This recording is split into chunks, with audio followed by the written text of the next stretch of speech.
मृत्यु उसे छू नहीं सकती। परंतु हे लक्ष्मी नारायण, अमृत हमें कहां मिलेगा, कैसे मिलेगा? देवेंद्र, अमृत आपको समुद्र से मिलेगा, सागर का मंथन करने से मिलेगा। अमृत? परंतु हे जगदीश्वर, हमें तो अमृत के विषय में कुछ भी ज्ञान नहीं। हे देवराज, जिस प्रकार दूध के भीतर माखन छिपा तो होता है, परंतु वो मिलता तभी है जब दूध को मथा जाता है, उसी प्रकार समुद्र के भीतर अनेक पदार्थ छिपे हैं, अनमोल रत्न छिपे हैं। उन्हें केवल मंथन के द्वारा ही निकाला जा सकता है। अमृत उनमें सबसे अनमोल है। सत्य तो यह है देवगण कि मंथन मथने और खंगालने की उस क्रिया का नाम है जिसके द्वारा स्वयं के भीतरी गुणों और अवगुणों की खोज की जाती है। मानव यह मंथन प्रतिदिन करता है। वो प्रतिदिन स्वयं को मथता है, खंगालता है और स्वयं के भीतरी गुणों और अवगुणों को बाहर निकालता है। आश्चर्य तो यह है कि वो मानव होकर भी इस क्रिया से परिचित है और आप देवता होकर भी इस क्रिया से अपरिचित हैं। पर हे लक्ष्मीपति, हम समुद्र का मंथन करेंगे कैसे? मंथन मथानी और डोरी की सहायता से किया जाता है। मैं आपके लिए मंदर पर्वत को मथानी बनाऊंगा और वासुकी नाग की डोरी दूंगा। परंतु एक तीसरी वस्तु की भी आवश्यकता होती है देवगण, जिसका प्रबंध आपको स्वयं करना होगा। और किस सामग्री की आवश्यकता होती है सर्वेश्वर? डोरी को खींचने और मथानी को डुलाने के लिए 2 दलों की आवश्यकता होगी देवेंद्र, जो डोरी को 2 छोरों से पकड़कर खींचेंगे। उनके बिना तो मंथन संभव ही नहीं है। बिल्कुल वैसे ही जैसे दूध मथने के लिए 2 हाथों की आवश्यकता होती है। तो हम देवता आधे एक छोर पकड़कर आधे दूसरा, यह कार्य तो सरलता पूर्वक कर सकते हैं। मंदर की मथानी को डुलाना है देवेंद्र, वासुकी नाग की डोरी को खींचना है। संजीवनी मंत्र के प्रभाव ने आपकी संख्या को घटा दिया है और आपकी घटी हुई छोटी सी संख्या इतना महान कार्य नहीं कर सकेगी। हे सर्वेश्वर, हम फिर दूसरा दल किसको बनाएं? दानवों को। दानवों को? हां, दानवों को।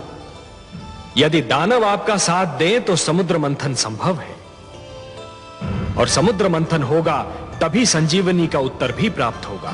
हे परमेश्वर, यह तो एक असंभव अभियान होगा। सर्वप्रथम तो दानव हमारी बात सुनेंगे ही नहीं, और यदि सुन भी ले तो मानेंगे नहीं। हे कृपा निधान, दानवों को तो अमृत की आवश्यकता भी नहीं, जिसके लिए वो हमसे सहयोग करें। उनके गुरु के पास तो संजीवनी मंत्र की शक्ति है, उन्हें तो यूं भी मृत्यु से मुक्ति मिल चुकी है। हे दीनदयाल, यदि दानव मान भी गए तो दैत्य गुरु शुक्राचार्य उन्हें कभी हमसे सहयोग की अनुमति नहीं देंगे। निस्संदेह नहीं देंगे, और यही तो आप सबके विवेक और बुद्धि की परीक्षा होगी देवगण। आपको दैत्य गुरु शुक्राचार्य को भी अपने तर्क से संतुष्ट करना होगा। पर हे देवेश्वर, उनके आगे हम क्या तर्क रखेंगे? देवेंद्र, आप दैत्य गुरु शुक्राचार्य को यह समझाएंगे कि संजीवनी मंत्र मृत्यु का मात्र क्षणिक उपचार है। संजीवनी जीवन की एक ऐसी कुंजी है जो खो भी सकती है, जो टूट भी सकती है, परंतु अमृत मृत्यु का स्थायी उपचार है। अमृत पान करने वाला मृत्यु पर सदा के लिए विजय प्राप्त कर लेता है। परंतु हे नारायण, इसका अर्थ तो यह हुआ कि हमें दानवों के पास सिर झुकाकर जाना होगा, उनसे सहयोग और सहायता की भिक्षा मांगनी होगी।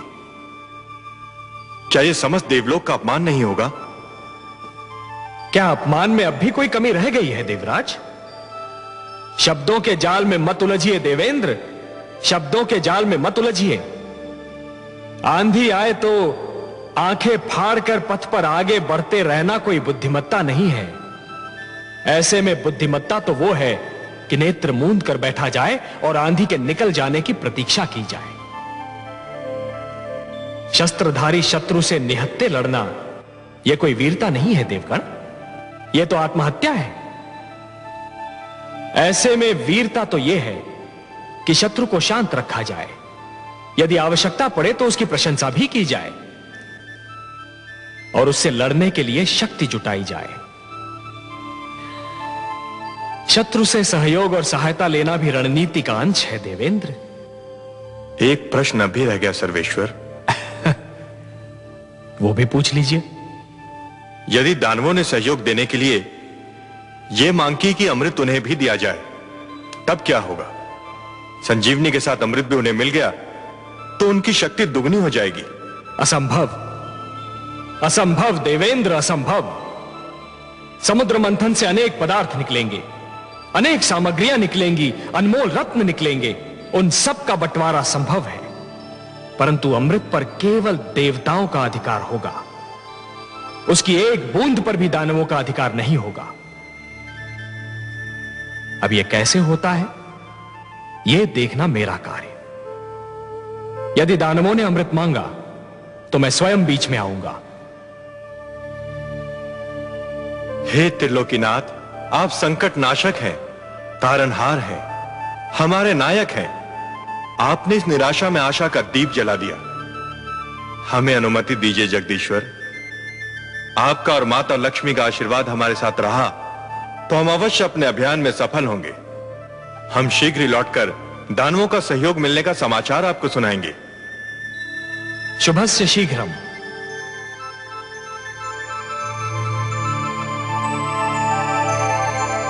हे कमल नयन, आपने अभी कहा कि दानवों से सहयोग लिया जाए, किंतु उन्हें अमृत की एक बूंद भी न दी जाए। हाँ महादेवी, मैंने यही कहा। परंतु हे सर्वेश्वर, क्या ये छल नहीं कहलाएगा? कार्य की परिभाषा उसका उद्देश्य निर्धारित करता है महादेवी। यदि उद्देश्य उत्तम हो तो उसे छल का नाम नहीं दिया जाता, उसे नीति का नाम दिया जाता है। देवताओं को भी नीति से कार्य लेना होगा। छल तो गुरु शुक्राचार्य कर रहे हैं महादेवी। उन्होंने भगवान शिव से कहा कि संजीवनी मंत्र उन्हें मानव कल्याण के लिए चाहिए, पर क्या वो मानव कल्याण कर रहे हैं? वो तो संजीवनी मंत्र का उपयोग केवल दानव कल्याण के लिए कर रहे हैं। और यह छल है देवी, यही छल है। और इसके उत्तर में कोई भी कार्य, भले ही उस पर छल का संदेह ही क्यों न हो, उचित ही नहीं उत्तम भी है। आप तो उत्तरों के उत्तर हैं, तर्कों के तर्क हैं और उद्देश्यों के उद्देश्य हैं कमल नयन। आपकी हर बात में रहस्य होता है।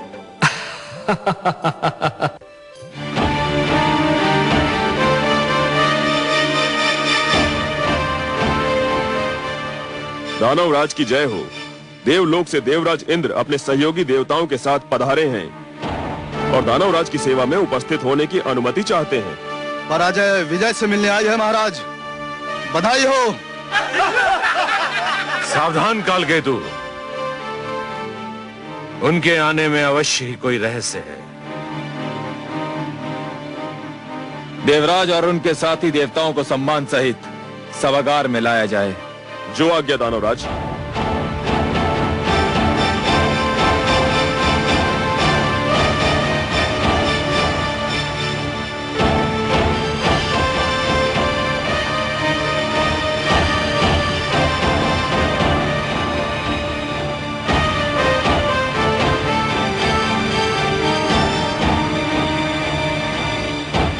प्रणाम दैत्य गुरु शुक्राचार्य। प्रणाम दानवराज कालकेतु। दानव सभागार में देवराज इंद्र का स्वागत है। कदाचित यह पहला अवसर है जब देवराज और अन्य देवताओं ने अपने चरणों की धूल से दानव सभागार को पावन किया है। आप सत्य कह रहे हैं महाराज, नहीं तो हम इस योग्य कहां थे कि इतने महान व्यक्तियों के दर्शन पाते। ये ना भूलिए महाराज कालकेतु कि हमें वैर के अतिरिक्त भी एक नाता है। उस नाते को भी स्पष्ट कर दीजिए देवराज। हम और आप अलग अलग माताओं के किंतु एक ही पिता की संतानें हैं। हम एक दूसरे के भ्राता भी हैं दानवराज। मेरे दानव शिष्यों को सदैव इसका स्मरण रहा है देवराज, परंतु लगता है देवताओं की स्मरण शक्ति कुछ दुर्बल है। उन्हें इस नाते का स्मरण बस कभी कभी रहता है, आवश्यकता अनुसार। ऐसा क्यों कह रहे हैं दैत्य गुरु? ऐसा इसलिए कह रहा हूं देवराज यदि देवताओं को यह नाता स्मरण रहता तो आपके प्रिय भगवान विष्णु को हयग्रीव का वध करते समय थोड़ा संकोच अवश्य होता, परंतु उन्होंने मेरे शिष्य हयग्रीव को बड़ी निर्ममता से मार डाला। बीती बातों का स्मरण सर्प निकल जाने के उपरांत लकीर पीटने के समान होता है दैत्य गुरु। हम बीती बातें भुला देने के उद्देश्य से ही आप सबकी सेवा में उपस्थित हुए हैं। परंतु हम तो नहीं बोल सकते कि हयग्रीव अब जीवित नहीं है। हयग्रीव जीवित रहता यदि उस समय आपके पास संजीवनी मंत्र होता, या हम सबके पास वो होता जिसे प्राप्त करने का प्रस्ताव लेकर हम यहां आए हैं। क्या प्राप्त करने का प्रस्ताव लेकर आए हैं देवराज? मैं अमृत प्राप्त करने का प्रस्ताव लेकर आया हूं दानवराज। अमृत? अमृत अमृत अमृत हाँ अमृत, परंतु उसे प्राप्त करने के लिए हम में और आप में सहयोग और समझौता आवश्यक है। सहयोग, समझौता। जल अग्नि से समझौता करने आया है, मृग सिंह से सहयोग चाहता है। ये कैसी अनोखी बात कर रहे हैं आप देवराज इंद्र? और ये अमृत है किस वस्तु का नाम? अमृत वो अनमोल वस्तु है जिसे पीकर हम सब मृत्यु पर विजय पा सकते हैं। जिसको पीने वाला अमर हो जाता है, मृत्यु उसके निकट भी नहीं आ सकती। मृत्यु तो यूं भी मेरे शिष्यों के निकट नहीं आ सकती है देवराज।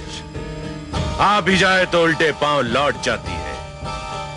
आप भूल रहे हैं कि मेरे पास संजीवनी मंत्र है। दैत्य गुरु शुक्राचार्य, आप महान विद्वान हैं, महाज्ञानी हैं। संजीवनी मंत्र ने आपको इतना शक्तिशाली बना दिया है कि कोई आपके समक्ष सिर नहीं उठा सकता। फिर भी क्या मैं आपसे एक बात पूछ सकता हूं? अवश्य पूछिए देवराज, मैं आपको निराश नहीं करूंगा। यह सत्य है कि संजीवनी मंत्र के कारण दानव मृत्यु के भय से मुक्त हो चुके हैं। उन्हें मृत्यु आ भी जाए तो आप उन्हें पुनर्जीवन प्रदान कर देंगे। परंतु यदि आपको कुछ हो गया तब क्या होगा दैत्य गुरु?